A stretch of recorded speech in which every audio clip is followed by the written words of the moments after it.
Saudara-saudari yang terkasih, semua orang dipanggil Tuhan untuk bertobat. Maka bacaan pertama berkata, hendaklah orang fasik meninggalkan jalannya.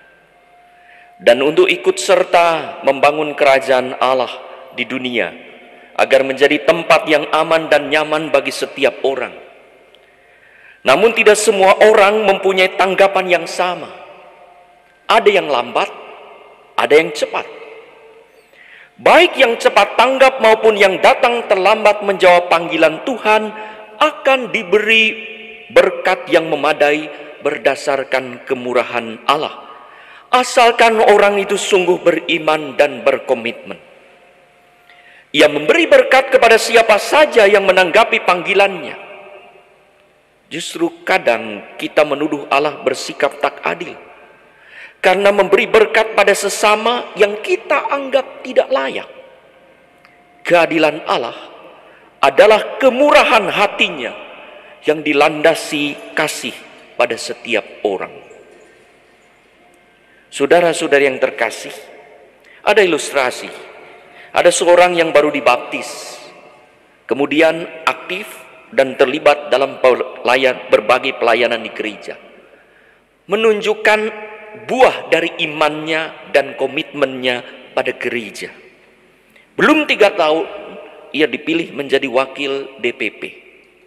Orang bertanya, kok bisa? Nggak salah pilih tuh Romo. Ia belum pantas.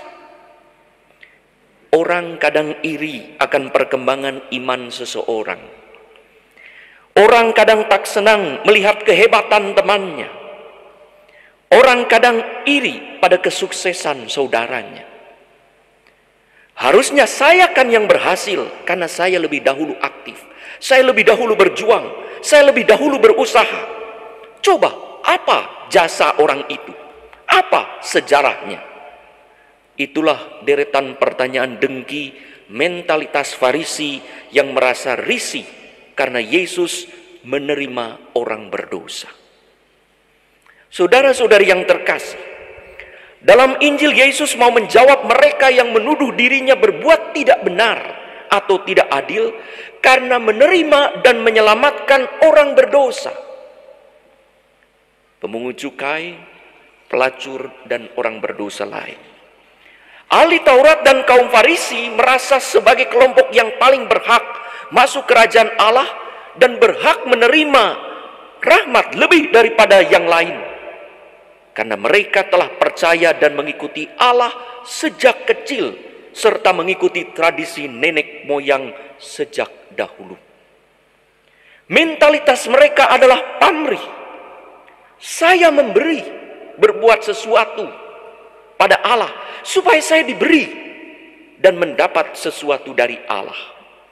Itulah mentalitas bisnis berdasarkan imbal jasa. Mereka itu seperti orang yang bekerja pagi-pagi benar dan sepakat mendapat imbalan 1 dinar. Ada 3 kelompok orang dalam Injil hari ini. Inilah orang yang berbuat sesuatu dalam hidup agamanya hanya untuk mendapatkan sesuatu. Bagi orang-orang ini, rahmat adalah bayaran jasanya.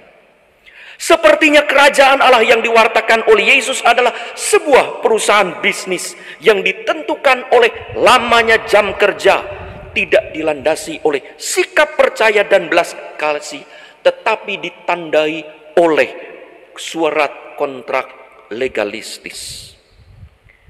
Maka mereka begitu yakin bahwa merekalah yang pantas diselamatkan Allah dan yang lain tidak. Orang lain tidak boleh menerima anugerah yang sama dari Allah. Bisnis itu bagus, baik. Tetapi kerajaan Allah tidak tepat ditempatkan dalam konteks bisnis yang dilandasi oleh imbalan dan jasa, tetapi harus diletakkan dalam konteks keluarga, komunitas yang didasari kasih demi kesejahteraan bersama. Kelompok kedua adalah mereka yang bekerja mulai jam 9, 12, dan 3 sore. Yang percaya bahwa tuannya akan memberikan apa yang pantas baginya, seperti yang ia janjikan. Aku akan memberi apa yang pantas bagimu. Mereka tidak bertanya berapa yang akan saya dapatkan.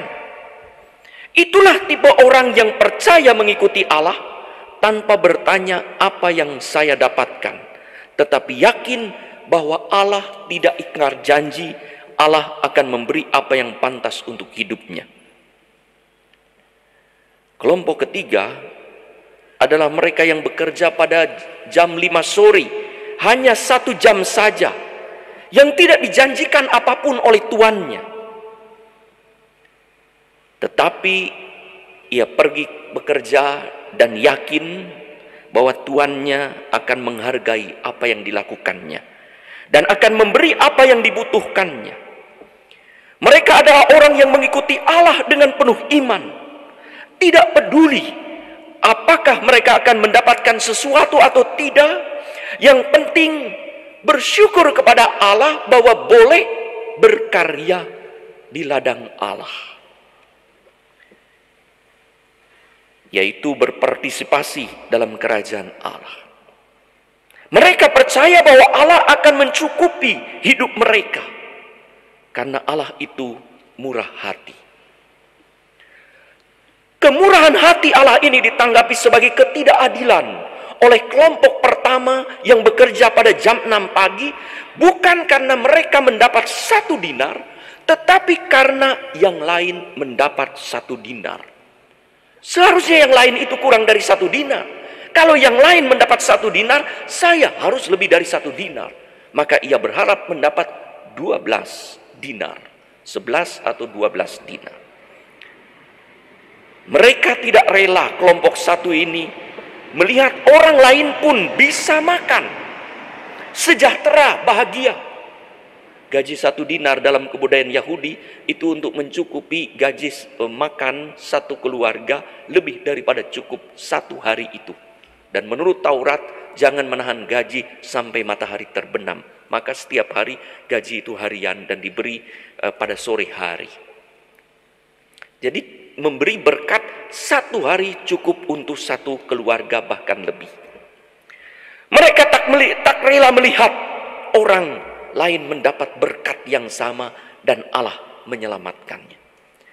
Maka bacaan pertama berkata, jalan pikiran Allah lain dengan jalan pikiran manusia, kata Yesaya.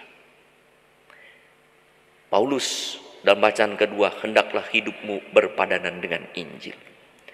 Rupanya keadilan Allah adalah sikap berlimpah, murah hati. Tak ada seorang pun yang dirugikan. Malah setiap orang diberi berkah yang dibutuhkan.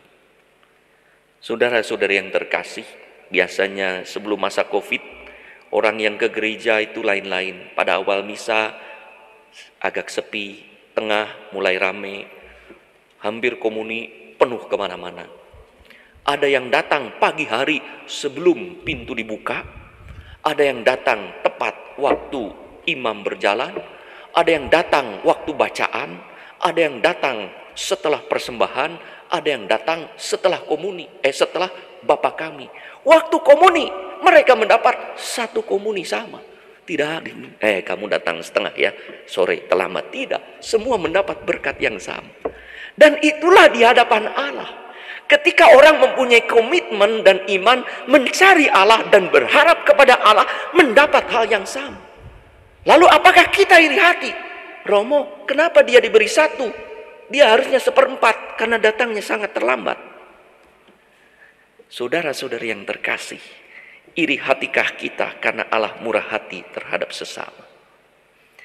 Apakah kita rela turut bergembira saat menyaksikan orang lain juga mendapat karunia berlimpah yang sama, bahkan mungkin lebih daripada kita? Yesus berkata dalam Injil, hal kerajaan Allah ini bukan ia berbicara soal kerajaan Allah. Adalah sebuah keluarga, komunitas yang dilandasi oleh cinta dan belas kasih, bukan sebuah perusahaan bisnis yang dilandasi oleh imbalan dan jasa. Keselamatan adalah anugerah Allah, bukan sesuatu yang bisa diperjualbelikan berdasarkan imbal jasa. Allah itu murah hati, tapi sayang manusia cenderung iri hati. Marilah kita meniru kemurahan hati Allah, hingga kita pun bisa bersukacita dan bersyukur menyaksikan sesama yang mendapat berkat dari kemurahan hati dan belas kasih Allah. Disitulah hidup kita berpadanan dengan Injil.